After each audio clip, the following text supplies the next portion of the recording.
But this man right here, B cut he's the one that started the whole album. I guess I want to start with, how did this album even become? How did you choose your features? And why did you get this man B on the intro? So the album, how it became, was my cousin. I didn't even know that he was my cousin at that point in time when he reached out. I had no clue because we had not like talked, but he always knew about me growing up. And so he reached out after he heard some of my projects, and he was just like, yo, let's work. Just like me summarizing it, this is kind of how it went. He was just like, yo, let's work. And I didn't know who it was. So I was just like, oh, I've heard a lot of people say that, come and go. So I just didn't think too much of it. But I'm always open to like working with people. So I definitely took it in and didn't forget about it. The next time he reached out, we started talking, and I found out who he was married to in my family. And I was like, oh shit. Like, I didn't know that we was related like that. So that's crazy that we was like already connected on Facebook. And so I thought that was dope that he was a producer and that he also wanted to work with me, and because I haven't worked with family like that in that sense. So it was a new experience for me. But as far as like the features, how they came about was he grabbed a lot of people that he knew. I let him know doing this project, I want to do something different than what I've done, because I've worked with a lot of Utah artists, and I've worked with both female, male, but I just wanted to switch it up and just work with artists outside of Utah and just like build up relationships in that sense, and then also challenge myself, because it's like I feel like when you get outside of Utah, that bar is a little bit higher in certain regions. There's certain expectations with your pen, and so truly I wanted to challenge myself in that sense, and I feel like it was a really good challenge for me. It helped me a lot with my writing ability. And as far as having B on, B's somebody that in my life I look up to in a lot of ways, and he gives me a lot of good advice. And so like I just heard him talking one day. I heard him talking one day, and it just like clicked. Like I had this like, damn, like he needs to be on his project. And a lot of times he gives me really good advice and says a lot of things that really resonate with me. And so him being one of the main people I go to for like, if I have questions or if I'm trying to understand something and he gives me advice, I'll take it and run with it. So I was like, damn, this is, he's usually giving really good advice. Like I want people to hear this because this is some helpful shit. You know what I mean? And just make it where it's fun and light and, have it start the project. I felt like it was going to be a really smart move. So. Yeah. So have you ever done this before? No, never. It was like, my first experience recording or even hearing my own voice. So it was just like, when he first told me about it, I was like, oh, I got to get you on something. I was just like, shut up. You know what I'm saying? Like, because, a lot of people would just like say shit and don't really follow up with it. But I visited at his house one day. He was like, let's get this knocked out real quick. And, I'm just, he does a good job of asking the right questions to get me on my old man soapbox. You know what I'm saying? And like, I'll just tell him like how I feel about certain shit, because he'll ask me like I said, just always the perfect question, and I just go off on my little tangent and shit, and he'll actually like take what I say to heart, and I'll see him like execute it sometimes. He be ranting. I do. but it's good. Like it's rare. I feel like you come across people that rant and they keep it like constructive, or they keep it positive, or they keep it like going in a direction where it's like you get something from it that's helpful.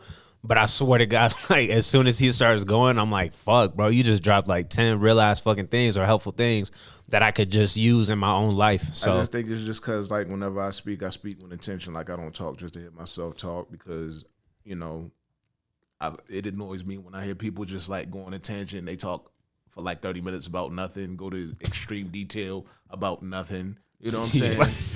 Yeah.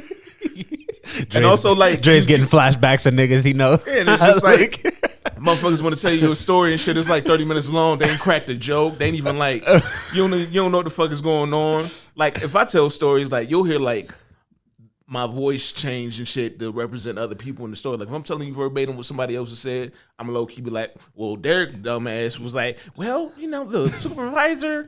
You know what I'm saying? Like motherfuckers don't do that. They're just talking. It's just like womp womp womp womp womp. So yeah. I feel like because it's something that I can't stand whenever I talk at all. Like I always make sure that I get to the fucking point. Come close to the mic. My bad. I'm not used to speaking into the mic, but Let's go. But I just get to the point, and I'll say what I need to say, and I feel like it just sticks a little bit better when it's like not a whole lot of fluff. It's just the point. The intro was what? It was about 60 seconds, something like that. Something like that, yeah. So out of that, I'm assuming that there was more to be said. Oh yeah. So how much was like? How much did you cut? Was this the one time that you went over to the crib? You just hit record one time. Yeah, it was one time, and we did a few takes. I don't know how many takes we did. We did a few takes. I mean, he definitely coached me a little bit to get to what he wanted because I feel like he had a vision and he was just asking me questions pretty much, and he ran it. Yeah. I would throw something out there like, I wouldn't tell him what to say because I didn't want to take away that authenticity from like him, but I was like, just asking questions or probing things to like help with where to go and just what I usually get from him on a daily basis. I was just really wanting people to experience that. Just like when I talk to him, like how I'll leave feeling like I want people to feel that way before the project started, felt inspired or felt, like I feel like one of the things I really dislike just now is I feel like people aren't real with each other or honest with each other, you know what I'm saying? And don't like say how they feel about shit because they're too worried about their feelings getting hurt. And that's me. Oh, I know. And that's one of the things that I appreciate a lot about him is like he'll tell me how I feel. And it's like at first it was shock value because I was like, damn, he's telling me how, he really feels. This is like super rare. Like I'm not used to people doing this all the time. Like I have my cousins that I feel like do it all the time. But it's like outside of that, like I have like maybe a couple people, you included. There's not a lot of people that are like, just going to tell me straight up how they feel. And I noticed that that's a thing everywhere. So I really wanted that at the beginning just to show how much I appreciate that part of him. And also how much I feel like it's helped me with just the way I've structured this project. He's had a lot of influence on this entire project aside from just being on the beginning of it and talking this shit on the beginning. He's had a huge influence in a lot of ways on this project. Where does the intro come in the creative process? Like as far as like this time around? Yeah, so Underdog is it complete and then you're like, yo, B, let's do this, let's knock out this intro, or are you almost done with it, or is it the first thing that you lay down? If I remember right, it was like halfway. I think it was like halfway through the project. And I just, like I said, it was just a moment where I was listening to him talk to me and it just came and I was like, damn, this is actually yo, look at set myself up. Look at, hey, this motherfucker get me all the time. But no, so like it just happened. Like when we were talking, the idea just popped up and I was just like, damn, like bro's one of the realest people I know. So it's like I'd be honored, just like how I had you on the beginning of M3. It's just an honor to have people that I really respect, you know what I mean? Start things off because those are voices that mean a lot to me. When I hear what you guys have to say, you guys are always throwing me in the right direction. It's not, ever, how's it going to benefit me? You didn't even ask me to be on the front of it or anything like that, but it's just my way of showing how much appreciation I have for the words that you guys give me and the advice that you guys give me. So, yeah. How did creatively building this project, do you have like the subject matter? Like I mean, you say it in the joint. Like underdog means that I'm not the underdog. Like I'm pretty much I'm the man, right? Yeah. And everybody else is under me. Yeah. I mean, you're under the dog. Yeah. And do you have that as the subject matter for this whole thing, and then you build around that, or do you kind of create this whole thing just on the fly? With this time around, I would say it's leaning more so along the fly.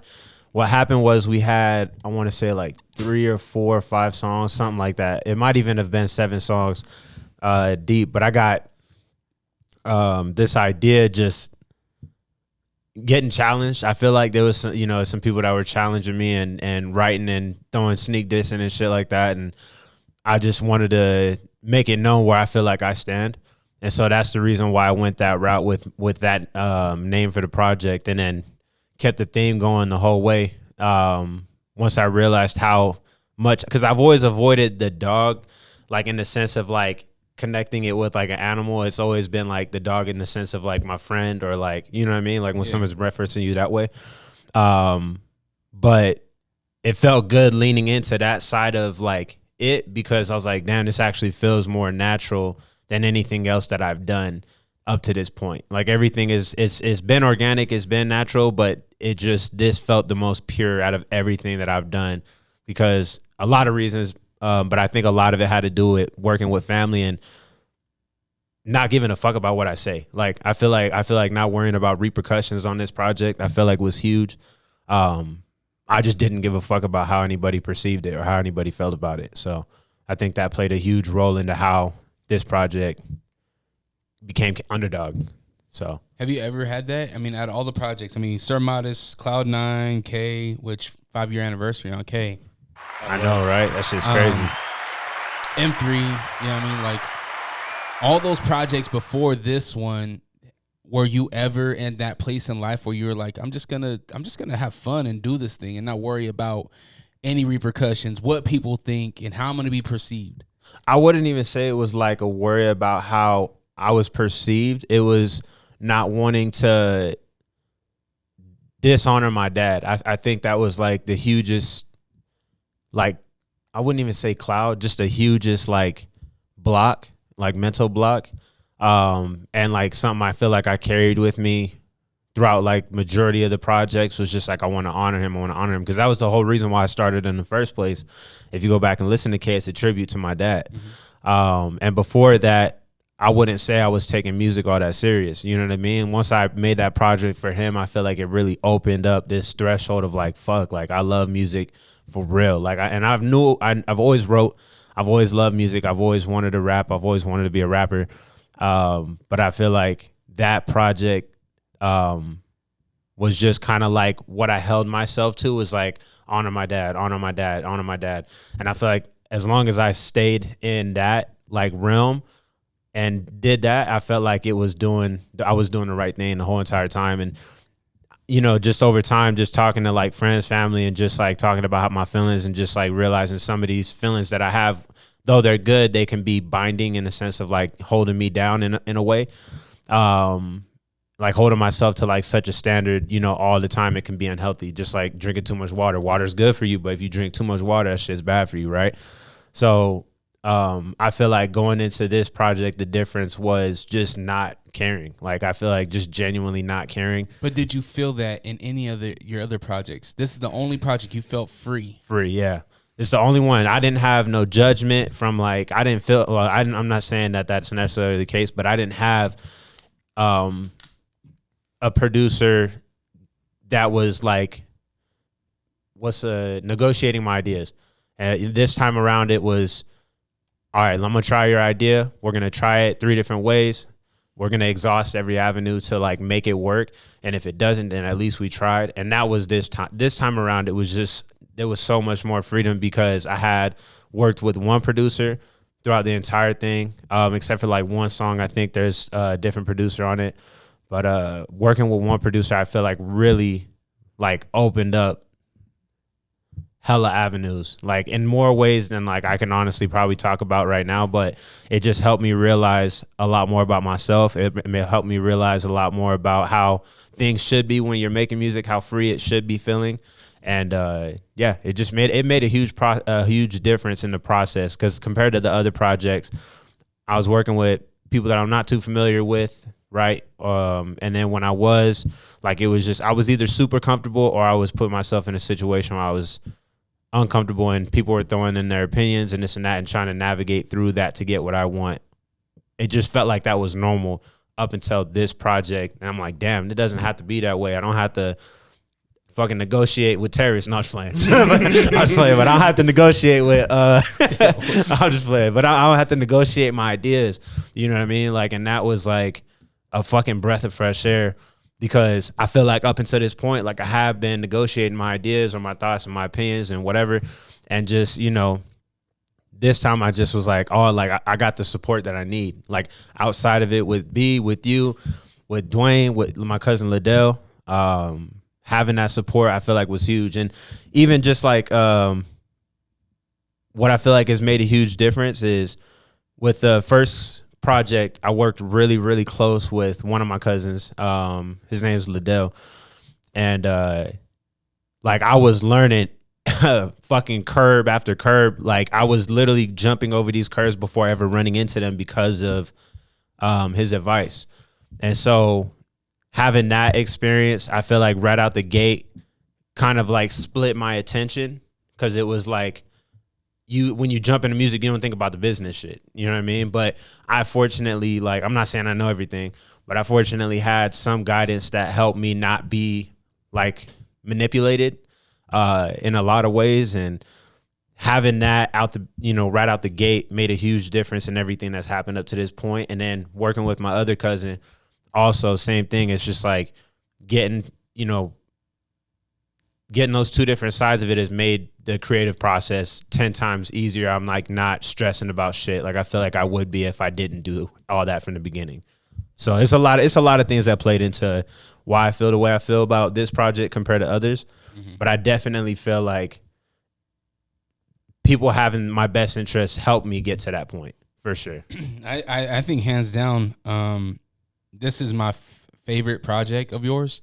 I mean, K is something different. I feel like K is kind of like the wallet, right? Like it holds all your cash, but the biggest bill in your wallet is the $100 bill, right? Yeah. And I feel like I have a wallet, which is K, and my biggest and my favorite bill in the wallet is this last project with Underdog. Hopefully that makes sense. Hopefully that's an analogy. Like that's that means a lot to me, because I remember you telling me like every time I drop something, you like, K's still up there. K's still. I'm like, fuck, bro. Like, I'm like, don't get me wrong. Like, I love that. I will always love K because it's homage to my dad. One of the things that I've been trying to, and you always have grief. Like, it's not something that leaves, but I feel like you carry it better. Yeah, I definitely carry it a lot better. You know what I mean? And I don't want my grief to be my identity. Mm-hmm. You know what I mean? And so for me, this project was a huge win in that sense, was just like people were getting to know me. Like you knew, the essence of me, like what I'm about, what I care about, what matters. But now I'm actually telling you like where I feel like I'm at, where I feel like I'm going to be. You know what I mean? It's just, I feel like I ran through a fucking roadblock finally, like a roadblock I've been sitting at for years. I finally feel like I got through that shit with this project. And so I always love K. Like I always love that project, but this one definitely like it did it for me. Like it definitely did it for me in a sense of like relief. Like I feel like I finally got a bunch of relief in a lot of different ways. So I'm excited to see what the follow-up looks like. Yeah. Well, there's going to be a deluxe. So that was another thing I was going to say too. Like you released 22 tracks on this album, and you've already got a bunch of tracks before that. You're almost at the point where and I'm sure you got stuff in the vault. You're almost at the point where you can do like a compilation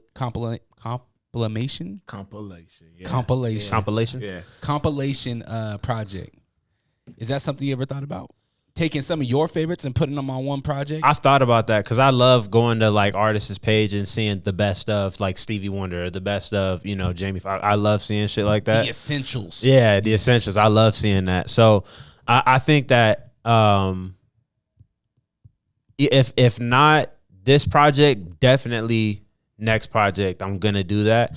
I could easily put together a list of like my favorites right now. But I don't know. I got this like feeling, and I think I told you this when we were riding too, was just like, I always feel like every time I drop something, I'm like, man, that doesn't even show how good I fucking actually am right now. Like, and that shit like irks me. Like, how you are in life, or like your pen? My pen. Okay. Yeah. It's like, I love that people are impressed by like what I've done, and I love that people are proud of it, and they, it's helped people. But I just like, I don't even feel like people have really seen like what the fuck I can actually do yet. And it's like, because I've tried to like, get these themes out the way, like these things that I'm trying to do. And I don't say that in like what's the word? Like a gimmicky way or nothing like that. It's just, I'm trying to like go along with the theme I've created for the project and just, keep a consistency there. But like I don't feel like anybody's really seeing like how good my pen actually is. And I think there's What do you mean by that? Because I feel like people have. But I'm telling you, like, there's like another layer there's more layers. I know that every time I get done with a project, I don't know what it is, but it's like and I'm sure people who write like this, that write as often as I do, feel this way, is when you've wrote so much, like you eventually are like passing thresholds where you have different capabilities and abilities that you bring on. And I feel like verbiage too, like there's just so many different things that go into it that you're saying you know how good your pen is, but you haven't showed the world it. Exactly. It's not necessarily that you don't feel like the world has seen you. Yes. Okay. I think, that's the word. That's what I'm trying to say is I feel like it's definitely getting to that point where it's like I just with this freedom that I feel like I've accumulated from this project, it's like, fuck, bro, like it was so new to me then. And now that I like have this, like, I know that I have this freedom and I know that I have, accessibility to like making shit from scratch and my ideas being, taken in and ran with. It's just like the doors are fucking open. You know what I mean? So it's like I feel like this project is definitely like up there for me, but I feel like next is gonna be fucking insane. Like truly. Even this deluxe, I feel like this deluxe is gonna definitely show a lot of what I'm talking about. Now I know you know that's not all. Check out the full episode right now on the Patreon. Patreon.com/DreRocka. DreRawka. Check it out before everybody else.